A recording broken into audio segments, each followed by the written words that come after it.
ಇಂದಿನ ದಿನದಲ್ಲಿ ಈ ತರ ಹೇಳ್ಬೇಕಾಗಿರೋದು ತುಂಬಾ ಬೇಸರವಾದ ಸಂಗತಿ. ತುಂಬಾ ಅಂದ್ರೆ ತುಂಬಾನೇ ಬೇಸರ ಆಗುತ್ತೆ. ನೋಡಿದ ಕಡೆಲ್ಲ ಹಸಿರಾಗಿ ಕಾಣ್ತಾ ಇದೆ, ಇವತ್ತು ಫುಲ್ ಖಾಲಿಯಾಗಿ ಕಾಣ್ತಾ ಇದೆ. ಕಾಫಿ ಗಿಡದಿಂದ ಏನಾದ್ರು ಮಾಡ್ಲಿಕ್ಕೆ ಆಗ್ತಾ ಇದೆ ಅಂದ್ರೆ ಅದು ಕೂಡ ಕಟ್ಕೊಂಡು ಹೋಗ್ತಿದ್ದೀರಾ ಅಂತ ಅನ್ಕೊಳ್ತೀನಿ. ನಾವು ಕೈ ಮುಗ್ದು ಕೇಳ್ಕೊಳ್ತಾ ಇದ್ದೀವಿ, ನಮ್ಮ ಕೊಡಗಿನ ಇನ್ನಾದ್ರೂ ನೀವು ಸುಮ್ನೆ ಬಿಡಿ. 20 ವರ್ಷದ ಬೆಳವಣಿಗೆನ ಒಂದೇ ಒಂದು ಸೆಕೆಂಡ್ ಅಲ್ಲಿ ಕಳ್ತಾ ಇಲ್ಲ. ನೀವು ಅತಿಯಾಗಿ ಪರಿಸರ ಪ್ರೇಮಿ ಆಗ್ಬೇಡಿ, ಅಮ್ಮ ಮಕ್ಕಳಿಗಾದ್ರೂ ನೀವು ಉಳಿಸ್ಕೊಡಿ.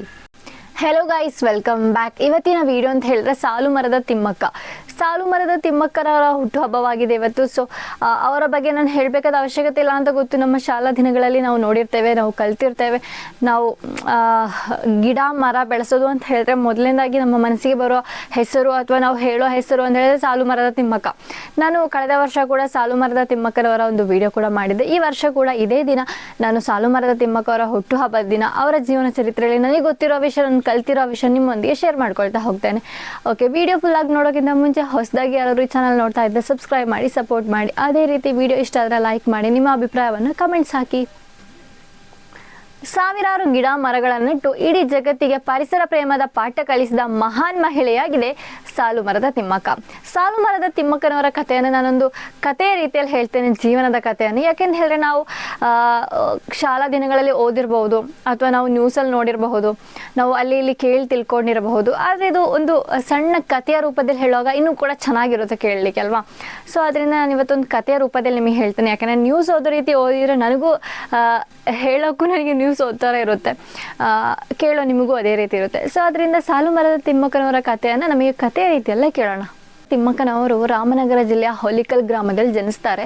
ಇವರಿಗೆ ಶಿಕ್ಷಣ ಏನೋ ಅತಿ ಹೆಚ್ಚಾಗಿ ದೊರಕಲಿಲ್ಲ. ಯಾಕೆಂತ ಹೇಳಿದ್ರೆ ಇವರು ಬಡತನ, ತುಂಬಾ ಕಷ್ಟಪಟ್ಟು ಬೆಳೆದವರಾಗಿರ್ತಾರೆ. ಸೊ ಅದರಿಂದ ಇವರಿಗೆ ಶಿಕ್ಷಣ ಅನ್ನೋದು ಅತಿಯಾಗಿ ಇರಲಿಲ್ಲ. ಆನಂತರ ಮದುವೆ ಆಗುತ್ತೆ. ಮದುವೆ ಆಗಿ ಅವರಿಗೆ ಪುನಃ ಅವರಿಗೊಂದು ಕಷ್ಟ ಆಗುತ್ತೆ, ಯಾಕೆಂದರೆ ಅವ್ರಿಗೆ ಮಕ್ಕಳಾಗಲ್ಲ. ಸೊ ಅವರು ಆ ಒಂದು ಕಷ್ಟಕರವಾದ ಜೀವನವನ್ನು ನಡೆಸ್ತಾ ಬರುವಾಗ ಇವ್ರು ಏನು ಮಾಡ್ತಾರೆ ಅಂತ ಹೇಳಿದ್ರೆ ಮರ ಗಿಡಗಳನ್ನ ನೆಡಲಿಕ್ಕೆ ಸ್ಟಾರ್ಟ್ ಮಾಡ್ತಾರೆ. ಅವಾಗ ಇವ್ರು ಅಂದ್ಕೊಳ್ತಾರೆ, ನನ್ನ ಮಕ್ಕಳೇ ನನ್ನ ಮರ, ನಾನು ನೆಡೋ ಒಂದು ಮರ, ನಾನು ನೆಡೋ ಒಂದು ಗಿಡ, ಅದು ನನ್ನ ಮಗು ಅಂತ ಹೇಳಿ ಅದನ್ನು ಆರೈಕೆ ಮಾಡ್ತಾರೆ. ಇವರ ಜೊತೆ ಇವರ ಪತಿಯಾದ ಚಿಕ್ಕಯ್ಯನವರು ಕೂಡ ರಸ್ತೆ ಬದಿಗಳಲ್ಲಿ ಮರ ಗಿಡಗಳನ್ನ ನೆಡಲಿಕ್ಕೆ ಒಟ್ಟಿಗೆ ಇರ್ತಾರೆ ಆಯಿತಾ.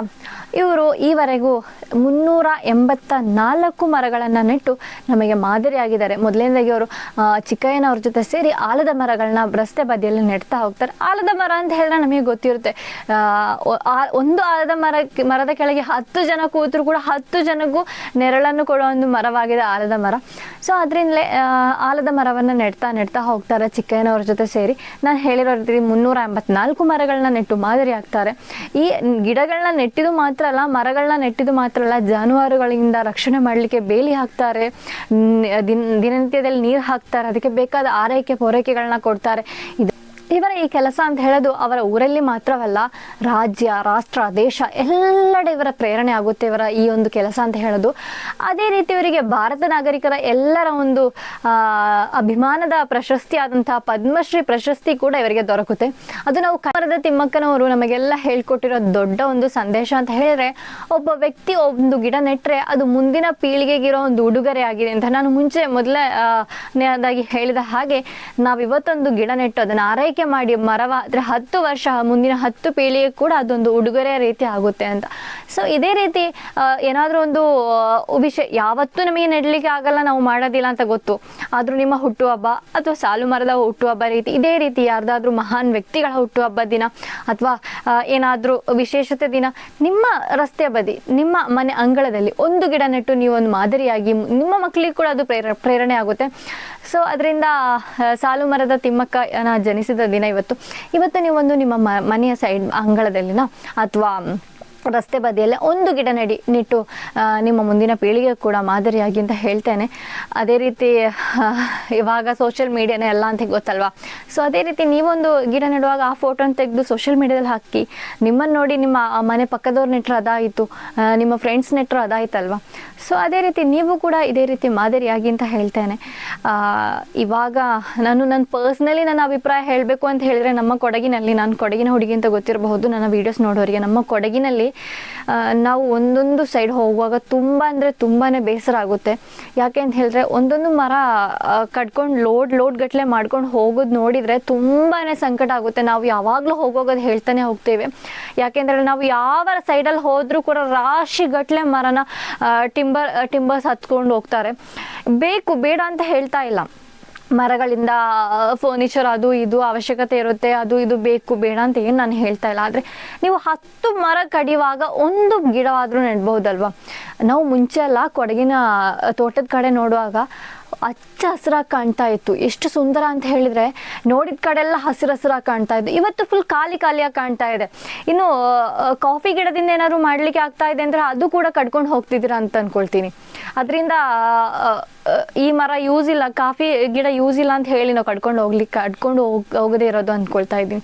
ಯಾಕೆಂತ ಹೇಳಿದ್ರೆ, ಮರ ಅಂತ ಹೇಳೋದು ಒಂದು ಇಷ್ಟು ದಪ್ಪಕ್ಕಿರೋಂಥ ಮರನೇ ಅಂದ್ಕೊಳ್ಳಿ, ಇಷ್ಟು ದಪ್ಪಕ್ಕಿರೋ ಮರನ ಇಷ್ಟು ದಪ್ಪದ ಮರ ಆಗಲಿ, ಇದು ಬೆಳೆದು ಇಷ್ಟು ಗಾತ್ರದ ಮರ ಆಗಬೇಕು ಅಂದರೆ ಎಷ್ಟು ವರ್ಷ ಆಗಿರುತ್ತೆ. ನಾನು ಇವಾಗ ಒಂದು ಗಿಡ ನೆಟ್ಟರೆ ಒಂದು 10-20 ವರ್ಷ ಕಳೆದ್ರೆ ಇಷ್ಟು ದಪ್ಪಕ್ಕಿರೋ ಮರ ಆಗೋದು. ಈ 10-20 ವರ್ಷದ ಬೆಳವಣಿಗೆನ ಒಂದೇ ಒಂದು ಸೆಕೆಂಡಲ್ಲಿ ಕಟ್ಕೊಂಡು ಹೋಗ್ತೀರಾ. ಅದೇ ಅಲ್ಲೊಂದು ಗಿಡ ನೆಡ್ತೀರಾ, ಅದು ಮಾಡಲ್ಲ. ನಾನು ಹೇಳೋದು ನಿಮಗೆ ಎಷ್ಟು ಅರ್ಥ ಆಗುತ್ತೆ ಅಂತ ಗೊತ್ತಿಲ್ಲ. ನಮ್ಮ ಕೊಡಗಿನ ಜನರಿಗೆ ಎಲ್ರಿಗೂ ಕೂಡ ಗೊತ್ತಿರಬಹುದು. ಯಾಕೆಂತ ಹೇಳಿದ್ರೆ, ಮುಂಚೆ ಕೊಡಗಿ ಹೇಗಿತ್ತು, ಇವಾಗ ಹೇಗಿದೆ, ಮಳೆಯ ಪ್ರಮಾಣ ಎಷ್ಟು ಕಡಿಮೆ ಆಗಿದೆ, ಚಳಿಯ ಪ್ರಮಾಣ ಎಷ್ಟು ಕಡಿಮೆ ಆಗಿದೆ. ಮುಂಚೆ ಎಲ್ಲ ಮಂಜಿನ ನಗರಿ ಮಡಿಕೇರಿ ಅಂತ ನಾವು ಹೇಳ್ತಾ ಇದೀವಲ್ಲ, ಇವಾಗ ಮಂಜು ಎಷ್ಟು ಕಾಣಕ್ಕೆ ಸಿಗ್ತಾ ಇದೆ ಅಂದರೆ ನಿಮಗೆ ಗೊತ್ತಾ. ಪ್ರವಾಸಿಗರು ಇವಾಗ ಬರ್ತಿದ್ದಾರೆ, ಇವಾಗ ಅವ್ರು ಎಂಜಾಯ್ ಮಾಡ್ತಾರೆ. ಆದರೆ ಇವಾಗ ಎಂಜಾಯ್ ಮಾಡೋ 10 ಪಟ್ಟು ನಮ್ಮ ಮಂಜಿನ ನಗರಿ ಮಡಿಕೇರಿ ಮಂಜಿನಿಂದ ಕವರ್ ಆಗಿತ್ತು. ನಾವು ಕಾಶ್ಮೀರ ಅಲ್ಲಿ ಹೋಗ್ಬೇಕಾದ ಅವಶ್ಯಕತೆ ಇರಲಿಲ್ಲ. ನಮಗೆ ಚಳಿ ಅಂದರೆ ಎಲ್ಲರೂ ಊಟಿ ಕಾಶ್ಮೀರ ಹೋಗ್ಬೇಕು, ಚಳಿ ಇಲ್ಲ. ನಮ್ಮ ಕೊಡಗಿನಲ್ಲಿ ಅಷ್ಟು ಚಳಿ ಇತ್ತು, ಅಷ್ಟು ಚೆನ್ನಾಗಿತ್ತು, ಅಷ್ಟು ಒಳ್ಳೆ ವೆದರ್ ಇತ್ತು. ಆದರೆ ಇವಾಗ ಅದೆಲ್ಲನೂ ಕೂಡ ಕಡಿಮೆ ಆಗ್ತಾ ಬಂದು ಒಂದು ಮುಂಚೆ ಇದ್ದ ವೆದರ್ಗೂ ಇವಾಗಿನ ವೆದರ್ಗೂ ನಾವು ತೆಗೆದು ನೋಡ್ರೆ ಗೊತ್ತಾಗುತ್ತೆ. ಈ ದಿನಗಳಲ್ಲಿ ನಮ್ಮ ಊರು ಯಾವ ರೀತಿ ಇದೆ ಅಂತ ಇಷ್ಟು ಒಂದು 10 ವರ್ಷ ಡಿಫ್ರೆನ್ಸ್ ಇಟ್ಕೊಂಡು ನೋಡಿದ್ರೆ ನಮಗೆ ಗೊತ್ತಾಗುತ್ತೆ. ಏನಂದರೆ, ಒಂದು ಬೇಸರದ ಸಂಗತಿ ಅಂತ ಹೇಳಿದರೆ, ಅದಕ್ಕೆ ಪರ್ಮಿಷನ್ ಕೊಡೋರು ಅವರಿಗೆ ಕಡ್ಡಾಯವಾಗಿ ಹೇಳಬೇಕಾಗಿರೋ ವಿಷಯ ಅಂತ ಹೇಳಿದರೆ, ಒಂದು 10 ಮರ ಕಡಿಯುವಾಗ ಒಂದು ಗಿಡವಾದರೂ ಅಲ್ಲಿ ನೆಡಿ, ಅಥವಾ ಈ ಥರ ಪರ್ಮಿಷನ್ ಕೊಡಲೇಬೇಡಿ. ಇನ್ನೇನಾದರೂ ವ್ಯವಸ್ಥೆ ಮಾಡಿಕೊಳ್ಳಿ. ನಮ್ಮ ಈ ಥರ ಪರ್ಮಿಷನ್ ಕೊಡೋರಿಗೆ ನಾವು ಕೈ ಮುಗ್ದು ಕೇಳ್ಕೊಳ್ತಾ ಇದ್ದೀವಿ. ನಮ್ಮ ಕೊಡಗಿನ ಇನ್ನಾದರೂ ನೀವು ಸುಮ್ಮನೆ ಬಿಡಿ, ನಮ್ಮ ಕೊಡಗಿನ ಮಣ್ಣನ್ನು ಯಾಕಿಷ್ಟು ನೋವು ಮಾಡ್ತಿದ್ದೀರಾ. ಒಂದು ಏನಂತ ಹೇಳೋದು, ಪರಿಸರ ಪ್ರೇಮಿ ಅಥವಾ ಪರಿಸರ ಪ್ರೇಮಿ ಆಗಿ ನೀವು ಈ ಥರ ಮಾಡಬೇಕು ಆ ಥರ ಮಾಡಬೇಕು ಅಂತ ಏನು ಹೇಳ್ತಾ ಇಲ್ಲ. ನೀವು ಅತಿಯಾಗಿ ಪರಿಸರ ಪ್ರೇಮಿ ಆಗಬೇಡಿ. ಆದರೂ ಕೂಡ ನಮಗೆ ನಾಳೆಗಾದರೂ ಇವತ್ತು ಉಳಿಸಿ. ನೀವು ನಾಳೆಗೆ ಒಂದು ಶುದ್ಧ ಗಾಳಿ ಅಥವಾ ನಮ್ಮ ಪರಿಸರ ಚೆನ್ನಾಗಿರಬೇಕು, ನಮ್ಮ ಊರು ಚೆನ್ನಾಗಿರಬೇಕು, ನಾವು ಚೆನ್ನಾಗಿರಬೇಕು, ಕಾಯಿಲೆ ಮುಕ್ತ ಆಗಬೇಕು ಅಂತ ಹೇಳಿದರೆ ಶುದ್ಧ ವಾಯು ಸಿಗಲೇಬೇಕು. ಅದಕ್ಕಾಗಿ ಆದರೂ ನಿಮ್ಮ ಮಕ್ಕಳಿಗಾದರೂ ನೀವು ಉಳಿಸ್ಕೊಡಿ. ನಾವು ಹೇಳ್ತಾ ಇದ್ದೀವಿ ಅಂತಲ್ಲ, ನಿಮ್ಮ ಮಕ್ಕಳಿಗಾದರೂ ನೀವು ಉಳಿಸ್ಕೊಡಿ ಅಂತ ಹೇಳ್ತೀನಿ. ತುಂಬ ಬೇಜಾರಾಗುತ್ತೆ ಕೊಡಗಿನ ನೋಡಿದರೆ. ಇವತ್ತಿನ ದಿನದಲ್ಲಿ ಈ ಥರ ಹೇಳಬೇಕಾಗಿರೋದು ತುಂಬ ಬೇಸರವಾದ ಸಂಗತಿ. ನಾವು ಯಾವಾಗಲೂ ಹೋಗುವಾಗ ನೋಡ್ತೇವೆ, ನಾವು ಯಾವಾಗಲೂ ಹೇಳ್ತಾನೆ ಹೋಗ್ತೇವೆ, ಏನಿದು ಅವಸ್ಥೆ. ಇಷ್ಟೊಂದು ಮರ ಒಂದೊಂದು ದಿನಗಳಲ್ಲೂ ಕೂಡ 2-3 ಟಿಂಬರ್ ಗಟ್ಟಲೆ ತಗೊಂಡು ಹೋಗ್ತಾ ಇದ್ದಾರೆ ಲಾರಿಯಲ್ಲಿ ಹತ್ತಿಸ್ಕೊಂಡು ಅಂತ ಹೇಳಿದರೆ, ಇದು ಎಲ್ಲಿಗೆ ಹೋಗಿ ನಿಲ್ತಾ ಇದೆ ನಮ್ಮ ಕೊಡಗಿನ ಅವಸ್ಥೆ ಅಂತ ಗೊತ್ತಾಗ್ತಾ ಇಲ್ಲ. ಸೊ ಇನ್ನು ಮುಂದೆಗಾದರೂ ಏನಾದರೂ ಒಂದು ಚೇಂಜಸ್ ಬರುತ್ತೆ ಅಂತ ಅಂದ್ಕೊಳ್ತಾ ಇದ್ದೀವಿ. ಈ ಮರ ಗಿಡಗಳನ್ನ ಕಡಿಯೋದು ಸ್ವಲ್ಪ ಕಡಿಮೆ ಮಾಡಿ, ಅಥವಾ ತಗೊಂಡು ಹೋದರೂ ಕೂಡ ಅದಕ್ಕೆ ಬದಲಾಗಿ ಒಂದು ಗಿಡ ಮರಗಳನ್ನ ನಡಿ ಅಂತ ಹೇಳ್ತಾ ಇವತ್ತಿನ ವಿಡಿಯೋ ಇಲ್ಲಿಗೆ ಮುಕ್ತಾಯ ಮಾಡ್ತಾ ಇದ್ದೀನಿ. ಇನ್ನು ಇದೇ ರೀತಿಯಾದ ವೀಡಿಯೋಸ್ಗಾಗಿ ನನ್ನ ಚಾನಲ್ನ ಸಬ್ಸ್ಕ್ರೈಬ್ ಮಾಡಿ ಸಪೋರ್ಟ್ ಮಾಡಿ. ನಿಮ್ಮ ಅಭಿಪ್ರಾಯವನ್ನು ಕಮೆಂಟ್ಸ್ ಬಾಕ್ಸಲ್ಲಿ ಕಮೆಂಟ್ಸ್ ಹಾಕಿ. ಇನ್ನು ಮುಂದಿನ ವೀಡಿಯೋದಾಗ ನೋಡುವ. ಬಾಯ್.